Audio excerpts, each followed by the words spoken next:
Hi all. सो आज की movie है स्पेशल बिकॉज हम अकेले वैसे चैनल है जहाँ पे आपको ये मूवी मिलने वाली है।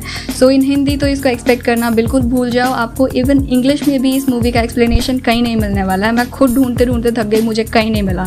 ना ही वेबसाइट में ऐसा कुछ अवेलेबल है, ना ही आपको यूट्यूब में ऐसा कुछ अवेलेबल है। सो इस चीज़ के लिए आपको मुझे सब्सक्राइब देना चाहिए, राइट? सो बेसिकली ये मूवी 1995 में रिलीज़ हुई थी एंड उस वक्त के हिसाब से देखा जाए तो मूवी के प्लॉट्स एंड एनिमेशन काफ़ी सही हैं बॉस। 1 घंटे की ये मूवी आपको बांध के एटलीस्ट रखने में बहुत केपेबल है और प्लॉट इतना बढ़िया है दैट आई वॉज एक्सपेक्टिंग कि इसका कोई पार्ट 2 बने, बट ऐसा था नहीं। सो आई रियली होप कि आजकल के किसी एनिमे डायरेक्टर या प्रोड्यूसर को कभी इसका लेटेस्ट वर्जन बनाने का मौका मिले। I am looking forward. So अब बकवास करते हैं बंद and let's roll the intro.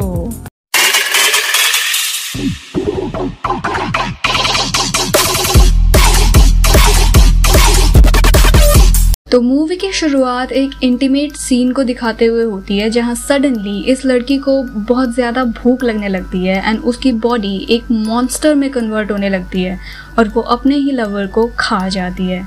Actually इस सीन से हमें मूवी का प्लॉट समझ आ जाता है दैट ये मूवी एक प्री पेंडेमिक सिचुएशन की है जहां एक डेडली वायरस धीरे धीरे करके जापान में फैल रहा था जिसके बारे में आम पब्लिक को कुछ नहीं पता था।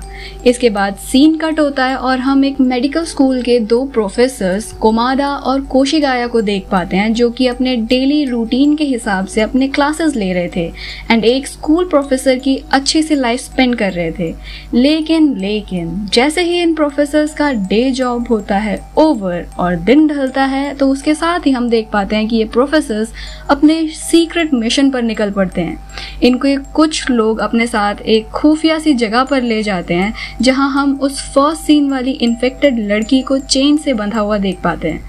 यहाँ एक बात नोट करने वाली ये थी कि जैसे ही कोमाडा उस लड़की के करीब होता है उसके आंखों से आंसू निकलने लगते हैं। खैर इसके बाद कोशिगाया उसको एक एंटीडोट इंजेक्ट करने जाता है कि तभी वो लड़की मॉन्स्टर बनने लगती है और चेन तोड़कर कोशिगाया पर अटैक कर देती है।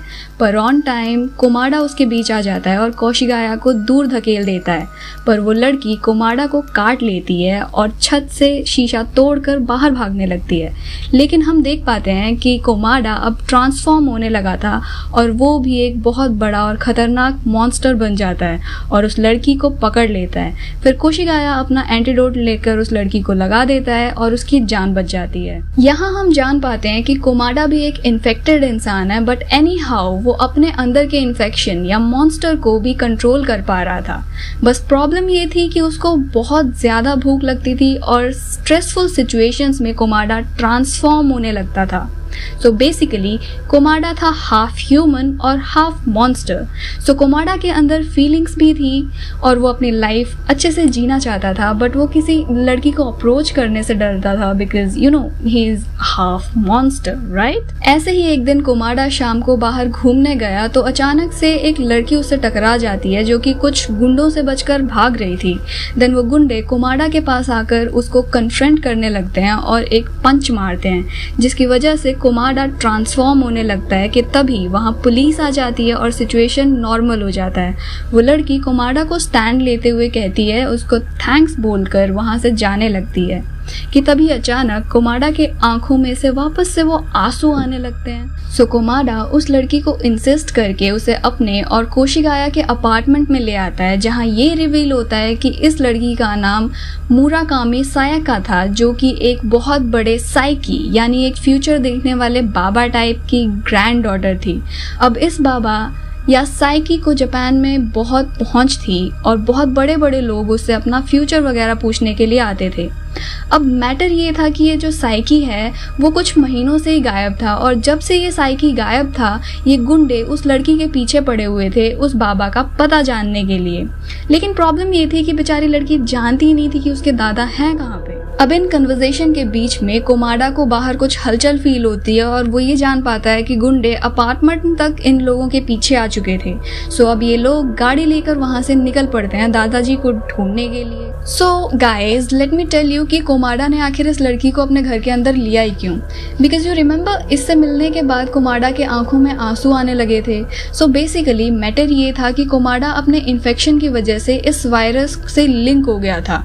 सो अब जब भी वायरस से रिलेटेड कोई भी उसके आसपास होता था तो कोमाडा उन सारे लोगों के पेन को फील कर पाता था जो कि इस वायरस की वजह से मारे गए थे।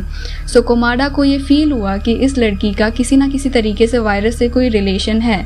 ऑल्दो कोमाडो को पूरा यकीन था कि ये लड़की खुद इन्फेक्टेड तो नहीं है। एक और नोट करने वाली बात ये थी कि जितने भी मर्डर्स हो रहे थे उनमें ये मॉन्स्टर मारने से पहले सेक्सुअली अराउज हो जाता था और असॉल्ट करके एंड फिर उन लोगों को खा जाता था। एज वी नो कि इस मॉन्स्टर वायरस को भूख बहुत लगती है।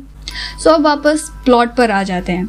सो ये लड़की बताती है कि उसके दादाजी अक्सर झरनों के नीचे जाकर नहाने बैठ जाते थे कॉज वो बोलते थे कि वो रोज़ इतने सारे लोगों के सोल से मिलते हैं जो कि करप्ट होते हैं, जिसका इफेक्ट उनके अपने सोल पर भी पड़ता है। सो अपने सोल को इन करप्ट सोल से दूर रखने के लिए वो झरनों के नीचे जाकर बैठते हैं ताकि ये जितने भी करप्शन है उनके अंदर से वो वॉश ऑफ हो जाए। सो हो सकता है कि उसके दादाजी कहीं किसी झरने के किनारे के गाँव में रहने चले गए हों। तो ये लोग अब गाँव-गाँव जाकर सायका के दादाजी यानी बुकोडो के बारे में पूछने लगते हैं, पर उनको कहीं कोई क्लू नहीं मिलता। लेकिन उन गुंडों ने अब तक भी इनका पीछा नहीं छोड़ा था। वो गुंडे इन लोगों की कार को एक खाई में गिरा देते हैं, बट ऑन टाइम कोमाडा के अंदर का मॉन्स्टर जाग जाता है और कोमाडा दोनों को बचा लेता है। पर कोमाडा अब धीरे धीरे इस मॉन्स्टर पर अपना कंट्रोल खोने लगा था और वो सायका को मारने ही वाला था कि तभी वहाँ कोशिगाया आ जाता है और सिचुएशन वापस इन कंट्रोल हो जाती है। पर अच्छी बात ये थी कि इस जगह पर उनको एक झरना मिल जाता है जिसके पास एक छोटा सा टेम्पल था। सो इनको सर ढकने के लिए एक जगह मिल गई थी। एंड जब वो यहाँ जाते हैं तो गेस व्हाट, इन लोगों को कौन मिलता है वहाँ पे?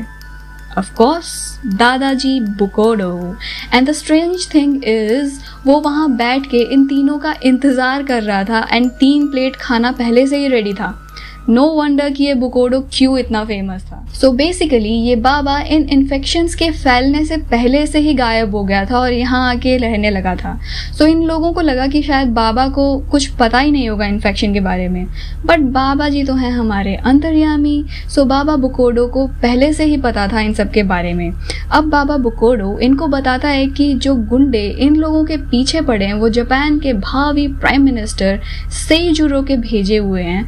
देन बाबा बुकोडो बताते हैं कि उनके गायब होने से जस्ट कुछ दिनों पहले ही सेइजुरो अपना फ्यूचर पूछने के लिए उनके पास आया था। तब बुकोडो ने उनके सोल में एक मॉन्स्टर को देखा था और उसको कुछ मेडिसिन दिए थे ताकि वो खाए और ठीक हो जाए। बट उसके कुछ दिनों बाद ही सेइजुरो के गुंडे बाबा के जान के पीछे पड़ गए, इसलिए बाबा को वहां से भागना पड़ा। देन ये लोग रात को वहीं टेम्पल में गुजारते हैं और यहाँ हम सायका और कोमाडा के बीच में बढ़ती हुई नजदीकियों और फीलिंग्स को देख पाते हैं। वहीं कोमाडा के अंदर का मॉन्स्टर उस पे धीरे धीरे और ज्यादा हावी होने लगा था। रात को कोशिगाया बुकोडो से पूछता है कि उसके हिसाब से इस सब को रोकने का क्या सोल्यूशन है।